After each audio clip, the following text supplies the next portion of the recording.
তাকে আপনি ইচ্ছামতো পুতুলের মতো ঘোরাবেন, একটা কাজ করবেন এবং তার ক্ষতি হয়ে যাবে, এই জাতি আপনাকে ছাড়বে না, আপনি যেই হন না কেন।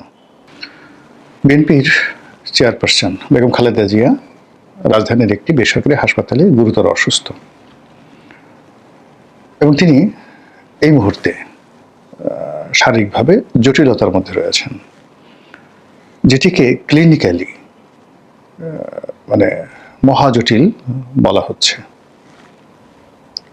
নর্মালি মানুষের শরীর যখন রেসপন্ড করে বা মোটামুটি একটা সহনশীল অবস্থায় থাকে, তখন আমাদের দেশে যারা প্রভাবশালী ব্যক্তি, ধনী ব্যক্তি, তাদেরকে চিকিৎসার জন্য বিদেশে নিয়ে যাওয়া হয় এয়ার অ্যাম্বুলেন্সে করে। তো বেগম খালেদা জিয়াকে এখন এখান থেকে নেওয়া যাচ্ছে না। তাহলে বোঝার চেষ্টা করুন যে তিনি এয়ার অ্যাম্বুলেন্সে করে সিঙ্গাপুর বা ব্যাংকক, যদি ব্যাংককে নেওয়া হয় তাহলে কত 2 ঘন্টার ফ্লাইট। এই 2 ঘন্টা অ্যাম্বুলেন্সে ফুল ভেন্টিলেশনে তাকে নেওয়া যাচ্ছে না। ওই ঝাঁকুনিটুকু বা উড্ডয়ন বা নামানোর সময় যে ঝক্কি ঝামেলা হয়, তো এটা তার শরীর ধারণ করতে পারছে না। এজন্য তাকে বিদেশে নেওয়া যাবে কি যাবে না তা বাংলাদেশের ডাক্তাররা সিদ্ধান্ত নিতে পারছেন না। এই জন্য ইংল্যান্ড থেকে, ব্রিটেন থেকে বিশেষজ্ঞ ডাক্তার আনা হয়েছে। শুধু তাই নয়, চীন দেশ থেকেও একটি বিশেষজ্ঞ দল তার স্বাস্থ্য পরীক্ষার জন্য এসেছেন। তো এটা মানে তার গুরুত্ব আছে, তার প্রয়োজন আছে, রাষ্ট্র তাকে সম্মান দিচ্ছে, নিশ্চয় ওকে। কিন্তু সবার উপরে যে সত্য, সেই সত্যটি হলো তার শারীরিক অবস্থা এতটা খারাপ যে বিদেশ থেকে ডাক্তার আনা হচ্ছে, এনে তাকে স্ট্যাবল করা অথবা তাকে অন্তত বিদেশে নিয়ে যাওয়ার মতো পর্যায়ে আছে কিনা এই ব্যাপারে সিদ্ধান্ত নেওয়া। বেগম জিয়ার এই অসুস্থতার মাধ্যমে আমরা যেটা টের পাচ্ছি, আমাদের চিকিৎসা ব্যবস্থা এখন পর্যন্ত কাঙ্ক্ষিত পর্যায়ে পৌঁছেনি। একজন ক্রিটিক্যাল রোগী, যার প্রতি দেশের মানুষের অগাধ ভালোবাসা এবং যাকে বাঁচিয়ে রাখার জন্য বহু মানুষের প্রার্থনা, তাকে আমাদের এই দেশ বিশ্বাসযোগ্যভাবে একটি সেবা দেবে, চিকিৎসা সেবা দেবে, সেটা সিএমএস হোক, ঢাকা মেডিকেল হোক বা ঢাকার পিজি হাসপাতাল হোক, এটা এই পর্যায়ে পৌঁছেনি। এটা এই মাধ্যমে প্রমাণিত হলো। 2 নম্বরে যেটা হলো যে তিনি এখন কোন অবস্থাতে আছেন। আমরা সবাই জানি যে তিনি লাইফ সাপোর্টে আছেন। কৃত্রিমভাবে শ্বাস প্রশ্বাস দিয়ে তাকে বাঁচিয়ে রাখা হয়েছে। তো যখন এরকম কোনো একটি মানুষকে, এটাকে বলা হয় ভেন্টিলেশন, মানে আপনার যে ফুসফুস, শ্বাস প্রশ্বাস যে যন্ত্র, এই যন্ত্রটিতে যখন ইনফ্লেকশন হয়ে যায়, অনেক ক্ষেত্রে এটা ড্যামেজ হয়ে যায়, তখন কৃত্রিমভাবে শ্বাস প্রশ্বাস দিয়ে আপনাকে বাঁচিয়ে রাখা হয়। আবার ফুসফুসের বাইরে কখনো কখনো দেখা গেল যে ফুসফুসকে কমান্ড করবে আপনার ব্রেনে হ্যামারেজ হয়েছে, কিন্তু ব্রেইন আপনাকে, মানে এটা জিনিস হলে এমন 3টা জিনিস যে আপনার ব্রেইন, ফুসফুস এবং হার্ট, এই 3টা জিনিস এবং কিডনি, এই 4টা জিনিস একটি অপরটির সঙ্গে, আমি ডাক্তার নই কিন্তু আমি যতটুকু জানি, একটা অপরটির সঙ্গে ইন্টারকানেক্টেড। তো ধরুন আপনার ব্রেইন ঠিকমতো কাজ করছে না, ফলে ও কমান্ড দিতে পারছে না এই 3টা অর্গ্যানকে, তো বলে ব্রেইনে একটা সমস্যা হলো, ওখানে আপনার ভেন্টিলেশন দরকার হতে পারে। আবার ধরুন আপনার রক্ত সঞ্চালন, হার্টবিট ভালো হচ্ছে না, হার্টবিট ভালো না হওয়ার কারণে আপনি ফুসফুস কাজ করতে পারছে না, ভেন্টিলেশন দরকার হতে পারে। আপনার কিডনি ফাংশন করছে না, তো কিডনি ফাংশন না করার কারণে কি হলো, আপনার ব্রেন যত বারবার কমান্ড করছে, কিডনি ফেল করছে, আর কিডনি যখন ফেল করছে ওইটার ইফেক্টে গিয়ে হার্টে পড়ছে, হার্টে যখন ফেল করছে ওইটার ইফেক্ট গিয়ে ফুসফুসে পড়ছে। মানে এই 4টি যন্ত্র একটি অপরটির সঙ্গে সম্পৃক্ত। এখন বেগম জিয়ার এই 4টি যন্ত্র কেমন আছে? প্রথমত তার লিভার সিরোসিস, মানে তার যে হৃৎপিণ্ড, এটা নষ্ট। এটা অনেকে ক্যান্সার বলেন এবং এটা এত জটিল যে উনি নিয়মিত চিকিৎসা করার কারণেই ভালো আছেন, অন্য সাধারণ রোগী হলে এতদিন বাঁচতেন না। তো সেই যে লিভার সিরোসিস, সেই লিভার সিরোসিসের মাত্রা খুব বেশি যাদের থাকে, তাদের ফুসফুস সবসময় দুর্বল থাকে, তাদেরকে আলাদা রাখতে হয়, খাবার দাবার থেকে শুরু করে প্রতিটি জিনিস তাকে বেঁচে চলতে হয়, এমনকি বাইরে ঠান্ডা গরম পরিবেশে যাওয়া, মানুষের সাথে মেশা, এটা নিষিদ্ধ এই ধরনের যারা লিভার সিরোসিসে আক্রান্ত। এর বাইরে তার শরীরের বিভিন্ন অঙ্গ প্রত্যঙ্গে, যে এটাকে আর্থারাইটিস বলা হয়, বাত, তো এটা শুরু হয়েছিল তার হাঁটু থেকে। তো সেই হাঁটুতে তার বাতের এই আর্থাইটিসটা এত মারাত্মক আকার ধারণ করে যেটা শরীরের প্রতিটি অঙ্গ প্রত্যঙ্গে ছড়িয়ে যায়। এর ফলে আপনি দেখুন যে তার যে দুটো হাত, এই দুটো হাত কিন্তু মানে অবশ হয়ে গেছে, হাত তিনি নাড়াতে পারছেন না, আঙ্গুলগুলো বাঁকা হয়ে গেছে। তো এতগুলো জটিল সমস্যা, সেই জটিল সমস্যার সঙ্গে তার শুধুমাত্র ফুসফুসকে কার্য রাখার জন্য, নিঃশ্বাস প্রশ্বাস কার্য রাখার জন্য মূলত একেবারে নীরব বসে থাকা ছাড়া কোনো উপায় ছিল না। এবং শেখ হাসিনা এটা বুঝতে পেরেছিলেন।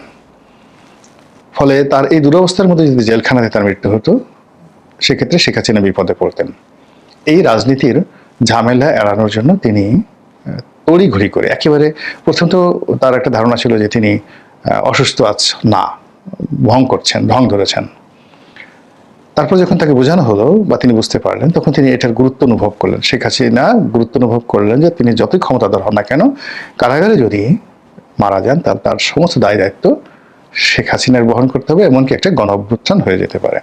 ফলে তড়িঘড়ি করে তাকে অ্যাডমিনিস্ট্রেটিভ পাওয়ার দ্বারা বাইরে রাখা হলো। তো বাইরে রাখা হলো এবং তাকে এমনভাবে রাখা হলো যে বিদেশে, যেমন তিনি লন্ডনে গেছেন বা বিভিন্ন জায়গাতে গেছেন, এখানে আসলে এটার যে স্টেজ, এই স্টেজে কোনো রিকভার করা, চিকিৎসা করা, উন্নত চিকিৎসা, এটা অসম্ভব ব্যাপার। এর কারণ হলো যে এই লিভার যেটা সিরোসিস, এটাকে কেটে নতুন একটা লিভার লাগানো বলতে গেলে অসম্ভব ব্যাপার ছিল। আর আর্থাইটাইস মানে বাত এমন একটা রোগ, এটার সঙ্গে গাউট মানে যেটাকে বলা হয় যে গাউটস যে রোগটা আছে, এটাও হয়তো অটোমেটিকভাবে চলে আসে, রক্তে পিউরিনের পরিমাণ বেড়ে যায়। তো সেই গাউট ওনার আছে, আর্থাইটিস আছে, ফলে কি হলো, রক্তে পিউরিন মানে প্রোটিনের পরিমাণ অটোমেটিকভাবে মারাত্মকভাবে বেশি। তো এই ধরনের রোগী যারা আছে তাদের খাদ্যাভ্যাস এবং রেস্টে থাকা, এটি হলো প্রধান চিকিৎসা, আর এর বাইরে কোনো মেডিকেল ট্রিটমেন্ট নেই। তো এটা বেগম জিয়া বুঝতেন, বোঝার কারণে কি করলেন, তিনি মুক্ত হওয়ার পরেও কিন্তু অফিসে যাননি, দেখা সাক্ষাৎ করেননি, কিন্তু তার নেতাকর্মীরা আসলে, তিনি ছাড়া তো বিএনপির এরকম বড় কোনো অ্যাসেট নেই, ইমেজ নেই, হিস্ট্রি নেই, কাজে তাকে ব্যবহার করার চেষ্টা করা হয়েছে, তার সঙ্গে দেখা করার চেষ্টা করা হয়েছে, কিন্তু তিনি আসতে পারেননি, নিতান্ত আসতে পারেননি, তার মধ্যে সেই এনার্জিটাই ছিল না।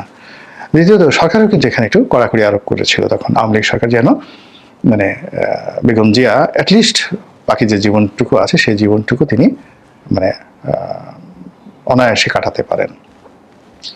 তো সেই জায়গা থেকে গত 14 মাসে তাকে প্রথমে কি করলো, এয়ার অ্যাম্বুলেন্স করে ইংল্যান্ডে নেওয়া হলো, চিকিৎসার নাম করে ঘুরে ফিরে আনানো হলো।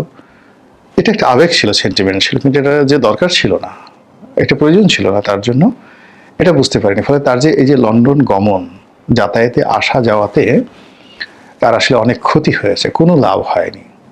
বিকজ এই যে তার যে মেডিকেল রিপোর্ট, ডকুমেন্ট যা কিছু আছে, তিনি এখন আসলে ট্রিটমেন্টের, মানে উনি জেলখানাতে যাওয়ার পর থেকেই তার অসুস্থতাটা, লিভার সিরোসিসটা তো জেলে যাওয়ার আগের থেকেই ছিল। তো সেই লিভার সিরোসিস, তার সঙ্গে সঙ্গে তার আর্থাইটিস তার, তিনি যখন প্রধানমন্ত্রী ছিলেন তখনই তার এই হাঁটুতে ব্যথা ছিল, এটা তো আজকের রোগ নয়। তো এই রোগের যে চিকিৎসা, সেই চিকিৎসাটা নেওয়ার জন্য বিদেশে যাওয়াটা যে জরুরি ছিল না, এটা এখন যে কোনো লোক বুঝতে পারে। মেডিকেল সায়েন্টিস্ট হওয়ার দরকার নেই, কোনো উন্নত চিকিৎসা নেই এর জন্য, পৃথিবীর কোনো চিকিৎসা নেই। তো কাজেই তাকে যে লন্ডনে নেওয়া হয়েছে, আনা হয়েছে, এটি তার আয়ু কমিয়ে দিয়েছে। এবং আসার পরে মানে আগে যতটুকু তার প্রাণবন্ততা ছিল, তার চেয়ে তিনি আরও বলতে গেলে নির্জীব হয়ে পড়েছেন। থার্ডলি, তাকে এই যে সর্বশেষ সশস্ত্র বাহিনী দিবসে কে নিয়েছেন? সেনাবাহিনী, ডক্টর মোহাম্মদ ইউনূস, নাকি ওখানে বিএনপির আধিপত্য, মানে সেনা দিবসে ডক্টর ইউনূস গেছেন, সেনাপ্রধান আছেন, মানে সকল অ্যাটেনশন যে তাদের পরিবর্তে বেগম জিয়াকে কেন্দ্র করে হবে। বেগম জিয়ার সামনে যে ডক্টর ইউনূস দাঁড়াতে পারেন না, কোনো ক্যামেরা ফোকাস কখনো ডক্টর ইউনূসের দিকে যায় না যেখানে বেগম জিয়া থাকেন, কিংবা সেনাবাহিনীর প্রধান যিনি আছেন তিনি না চাইলেও তার সামনে যখন গেলেন, তখন সঙ্গে সঙ্গে তাকে মাথা নুইয়ে টুপি খুলে তাকে স্যালুট দিতে হলো। এরপর সেই যুবক যারা আছেন, এনসিপির যারা নেতৃবৃন্দ আছেন, যারা সবার সাথে বেয়াদবি করেন, তারাও তার সামনে গিয়ে অবনত মস্তকে তাকে শ্রদ্ধা জানাতে বাধ্য হলেন। এই দৃশ্যটা চিত্রায়ন করার জন্য বিএনপির কি কোনো লোভ ছিল, লালসা ছিল, পরিকল্পনা ছিল? তাহলে আজকের এই দুরবস্থার জন্য আসলে কে দায়ী? এটা লিখে রাখুন যে যদি বেগম খালেদা জিয়ার ভালো একটা রিকভারি হয়, এই প্রশ্নগুলো হয়তো হারিয়ে যাবে। কিন্তু তাকে যদি আমরা হারিয়ে ফেলি, রিকভারি না হয়, এর জন্য চড়া মূল্য দিতে হবে সবাইকে, ইচ অ্যান্ড এভরিবডিকে। এই কারণে এখানে রাজনীতির জনপ্রিয়তা একটা বিরাট ফ্যাক্টর। এখানে যে কোনো মানুষ যত খারাপ কাজ করুক না কেন, তিনি যদি জনপ্রিয় হয়ে যান, তার সঙ্গে কেউ লড়াই করতে পারে না। কোনো মিডিয়া না, কোনো সামরিক বাহিনীর না, এমনকি আলেকজান্ডার না। জনপ্রিয়তা থাকতে হবে। জ্ঞান, বুদ্ধি, মানে কোনো একটা মানুষ খুব জ্ঞানী এবং চরিত্রবান, অনেস্ট, তার সঙ্গে Alexander, Julius Caesar, Napoleon Bonaparte কেউ পারেননি। ধরুন নেপোলিয়ন বোনাপার্ট জার্মানি দখল করেছেন।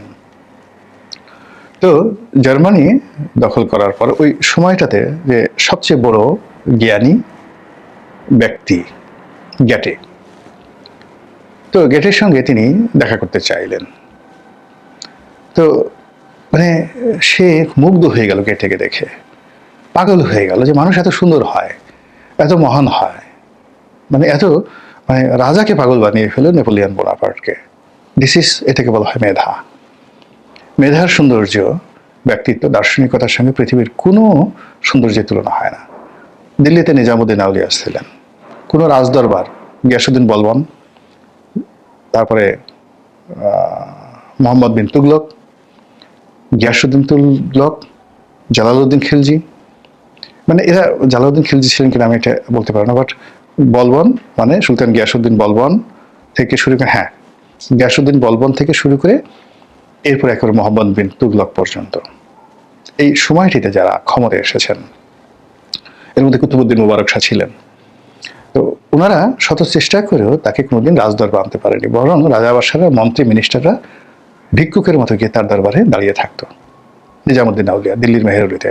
এটাকে বলা হয় আধ্যাত্মিকতা এবং দার্শনিকতা। একই অবস্থা সেই বিখ্যাত সোলন, বিখ্যাত সক্রেটিস, বিখ্যাত কনফুসিয়াস, বিখ্যাত তাও, মানে যারা জ্ঞান বিজ্ঞানে ওই পর্যায়ে উঠে গেছেন, রাষ্ট্রশক্তি তার পায়ের কাছে এসে গেছে, কখনো তাদের ধারে কাছে যেতে পারেনি ওমন পর্যায়ে। এর কারণ হলো তারা জনপ্রিয় হয়ে গেছিলেন। এর বাইরে অনেক মানুষ যাদের ব্যক্তিগত চরিত্র ভালো না, অত জ্ঞানীও নন, কিন্তু প্রচণ্ড জনপ্রিয়, অসাধারণ জনপ্রিয়, তাদের সঙ্গে কিন্তু মানুষ ফাইট দিতে পারেনি। তারা জানে যে তারা খারাপ কাজ করছে, কিন্তু তাদের সঙ্গে লড়াই করা যায়নি। তো সেই অর্থে আপনি বাংলাদেশের বৃহত্তম রাজনৈতিক দলের প্রধান, অসম্ভব জনপ্রিয়, ক্ষমতাধর, এবং তার এদেশের রাজনীতিতে অনেকগুলো লিগেসি রয়েছে। সেই লিগেসির অ্যাগেনস্টে তিনি এখন বয়োবৃদ্ধ, অচল,